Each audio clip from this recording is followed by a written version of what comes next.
Hey, what's up guys? So in this video, we will see how to use voice access on the Samsung Galaxy A36 or the A56.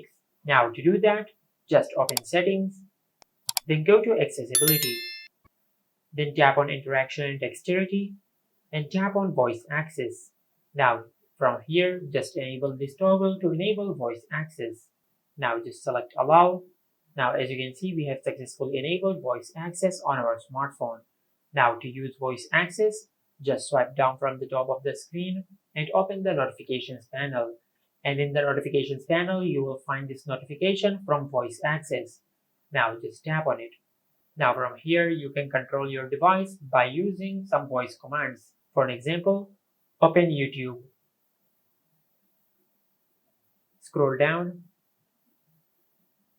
Search Mobileinto.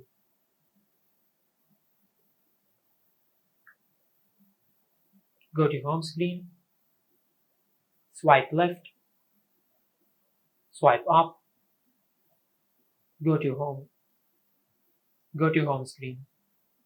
And this is how you can use voice access on the Samsung Galaxy A36 or the A56. Make sure to like, comment and subscribe. Thank you for watching.